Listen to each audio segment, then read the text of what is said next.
Hello students, आज अपन जो thermal radiation है उसके 3 पार्ट डिस्कस कर रहे हैं। जैसे कोई बॉडी है, उसमें एक Q amount of energy incident हुआ, थर्मल रेडिएशन इंसिडेंट हुआ, तो उसका एक पार्ट रिफ्लेक्ट हो जाएगा, सेकंड पार्ट एब्जॉर्ब हो जाएगा, और सपोज एक पार्ट ट्रांसमिट हो गया। तो रिफ्लेक्टेंस होता है reflected amount of energy upon incident. Absorptance होता है absorb amount of energy upon incident. और ट्रांसमिटेंस होता है transmitted amount of energy upon incident. ठीक है, तीनों का हम डेफिनेशन भी बोल दे रहे हैं। इसको देखना, पहला लिखो reflectance. It is defined as the ratio of amount of thermal energy reflected by body in a certain time to the total amount of thermal energy falling upon the body in the same time. Absorptance है, it is defined as the ratio of amount of thermal energy absorbed by body in a certain time to the total amount of thermal energy incident upon the body in the same time. ठीक है, absorb वाला। तीसरा है transmittance का। It is defined as the ratio of amount of thermal energy transmitted by body in a certain time to the total amount of thermal energy incident on it in the same time। मतलब reflected upon incident, absorb upon incident, transmitted upon incident. ये जो ratio है इसको बोलते हैं अपन reflectance, एब्जॉर्बटेंस और transmittance. अब देखो, तीनों का जो एडिशन है वो कितना होगा। तीनों का एडिशन होगा 1। देख सकते हो, समझ सकते हो, R plus A plus T. क्यों? Q1/Q, ठीक है, Q2/Q, Q3/Q, Q1, Q2, Q3 LCM वही आएगा ना। और Q1, Q2, Q3 किससे बने हैं? इसी के हिस्से है ना, तो इसीलिए बोलते हैं 1। तो मतलब R plus A plus T क्या होता है? हमेशा 1। अब अगर हम थोड़ी देर के लिए बोलें कि भाई ट्रांसमिटेंस नहीं हो रहा, ट्रांसमिटेंस को गायब कर दें, ठीक है, तो हम टी को 0 ले देते हैं। अगर इफ, तो आर प्लस ए इज 1। इसका मतलब ये है कि अगर आर रिफ्लेक्टेंस 100% है तो एब्जॉर्बटेंस 0 होगा। बोलते ना गुड रिफ्लेक्टर, पुअर एब्जॉर्बर, है ना। या फिर पुअर रिफ्लेक्टर तो गुड एब्जॉर्बर। ठीक है, तो इस तरह से अपन डिफाइन कर सकते हैं। तो ये है। अब बढ़ते हैं एब्जॉर्प्टिव पावर।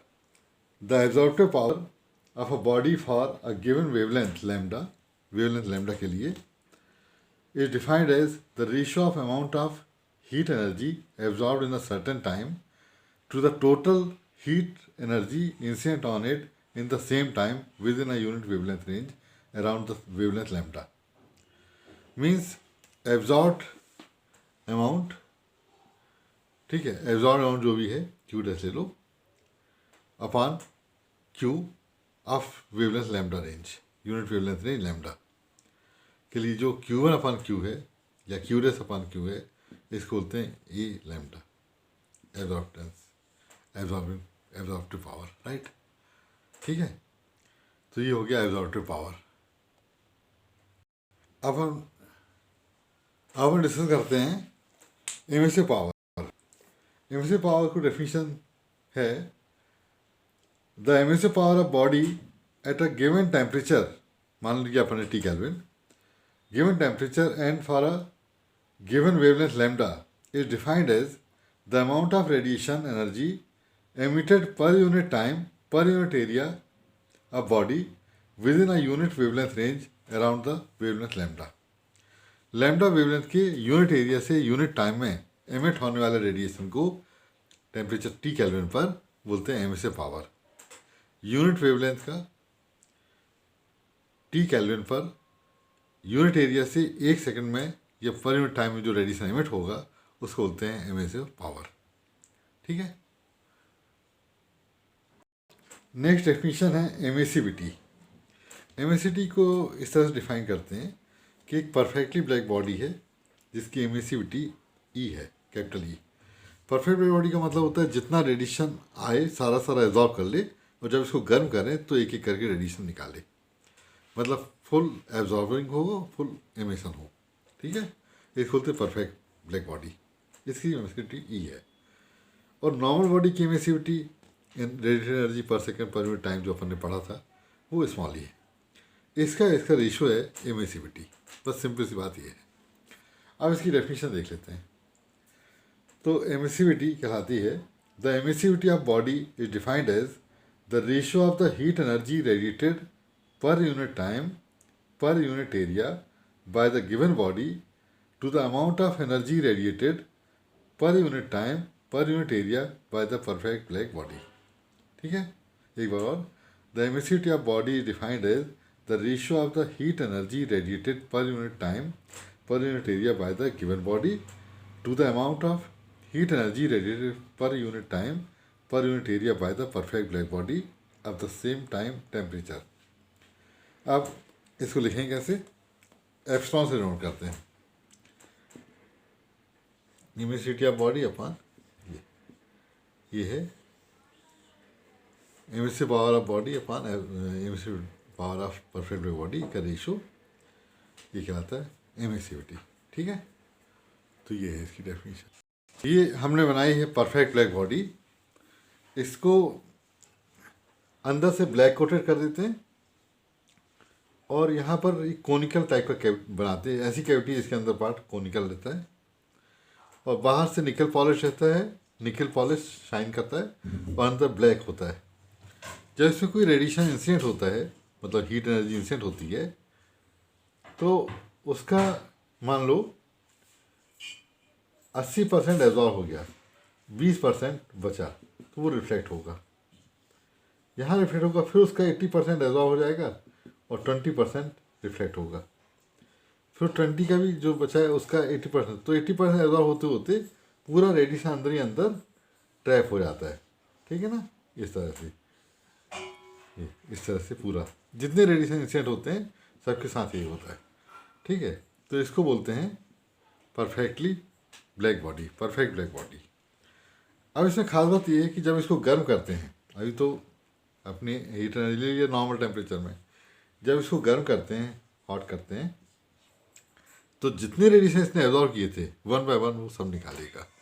तो उसके लिए अपन एक ग्राफ प्लॉट करेंगे और उस ग्राफ की स्टडी करेंगे।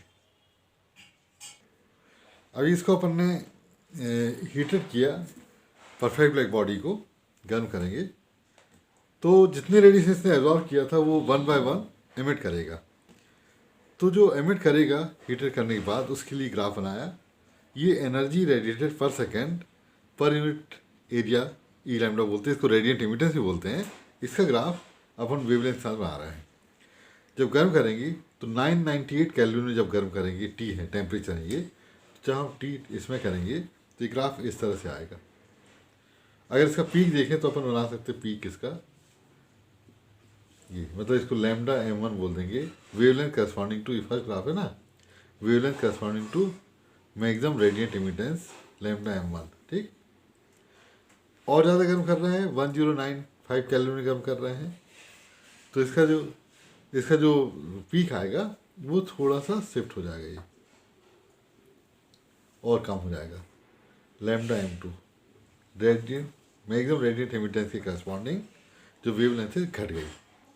और गर्म किया तो मैक्सिमम रेडिएंट इमिटेंस की करस्पॉन्डिंग जो वेवलेंथ है वो और घट गई। ठीक, आगे चल के जो टेम्परेचर बढ़ने में वेवलेंथ का घटना है, टेम्परेचर बढ़ने में वेवलेंथ का जो घटना है, डिक्रीज होना है, इसको अपन आगे चल के वीन्स लॉ बोलते हैं। ठीक है, और देखो, और टेम्परेचर गर्म किया तो और ही घट गया, मतलब टेम्परेचर बढ़ेगा तो वेवलेंथ घटेगी। Lambda m4 last, lambda m5। ठीक, यहाँ जगह नहीं है, इसको बना सकते लैम्डा m5। ऐसा टेम्परेचर बढ़ता आ रहा, इसका पीक शिफ्ट होता है साइड। मतलब कुल मिला के टेम्परेचर बढ़ेगा तो वेवलेंथ घटेगी, है ना। और एक बात तो ये हो गई। दूसरा जो इसका जो एरिया है वो रेडिएंट एमिटेंस की वैल्यू बताता है और वो टेम्परेचर की पावर 4 से वेरी करता है, ठीक है। तो इसको अपन स्टीफेंस लॉ बोलते हैं। तो पहले तो हम ये बता दें कि वीन्स लॉ इसे अपन कैसे बताएंगे। वीन्स लॉ है कि wavelength corresponding to maximum radiant emittance is 1/t से वेरी करती है। तो इसको बोलते हैं बी बाई के टी और बी को बोलते हैं वीन्स कांस्टेंट, ठीक है। इसको बोलते हैं Wien's law, right, Wien's law, ठीक है। इसका हम डेफिनेशन बता देते हैं। इसका डेफिनेशन है Wien's displacement law states that the wavelength lambda m corresponding to which the energy emitted by black body is maximum is inversely proportional to the absolute temperature T, ठीक है। एक बार बोल रहे हैं, Wien's displacement law states that the wavelength lambda m corresponding to which the energy emitted by black body is maximum is inversely proportional to the absolute temperature T, capital T। अच्छा, B का value होता है 2.9 10⁻³ metre kelvin, 10⁻³ metre kelvin, ठीक। तो इसको note कर लेंगे। इस ग्राफ का दूसरा कंक्लूजन ये है कि area under curve represent the total energy emitted by perfect black body per second per unit area over the complete wavelength range at that temperature. This area is found to increase with 4 power of absolute temperature. क्या है कि इसमें जो energy radiated per second per unit area all wavelength के लिए वो temperature की power 4 से वेरी करता है और वो इस एरिया के बराबर रहता है। जैसे ये ग्राफ है तो इसके एरिया के बराबर रहेगा, ये ग्राफ है तो इसके एरिया के बराबर रहेगा। तो ये है, इसको बोलते हैं Stefan's Boltzmann law, T the power 4 होगा, ठीक है। इसको बोलते हैं स्टीफेंस कांस्टेंट, सिग्मा को बोलते हैं। तो इसको बोलते हैं स्टीफेंस लॉ। तो स्टीफेंस कांस्टेंट है जिसका वैल्यू होता है 5.67 10⁻⁸ watt per metre square per kelvin power 4। इसको बोलते हैं स्टीफेंस लॉ, ठीक। ये ग्राफ से ये भी कंक्लूजन निकलता है, ठीक है। स्टीफेंस लॉ का स्टेटमेंट लिख लो। This law states that the total heat energy emitted by perfect black body per second per unit area is directly proportional to the 4th power of the absolute temperature of its surface. एक बार और, this law states that the total heat energy emitted by perfect body per second per unit area is directly proportional to the 4th power of absolute temperature of the surface of its surface, ठीक है। तो इसको note कर सकते हो। अब अगर एक स्टीफेंस बोल्ट्जमैन लॉ है, स्टीफेंस बोल्ट्जमैन लॉ में क्या है कि अगर एक टी केल्विन में सोर्स रखा है और उसको हॉलो एनक्लोजर के अंदर रख दिया जिसका टेम्परेचर T0 है, ठीक है, तो ये रेडिएशन एमिट करेगा और वो रिफ्लेक्ट करेगा। तो नेट जो होगा रेडिएंट एमिटेंस सिग्मा T4 - T04 होगा। इसको बोलते हैं स्टीफेंस बोल्ट्जमैन लॉ, राइट। अगर बॉडी का परफेक्टली ब्लैक बॉडी नहीं है तो इसमें एप्सिलॉन एमिसिविटी और आ जाती है। और लेफ्ट साइड की चीज़ क्या है बताएं, रेडिएंट एमिटेंस मतलब एमिटेड रेडिएशन पर सेकेंड पर यूनिट एरिया, ठीक है। तो इतना तैयार कर लेना, ये कम्प्लीटली ये सारी चीज़ें बता दी हमने, समझ लेना इसको अच्छे से।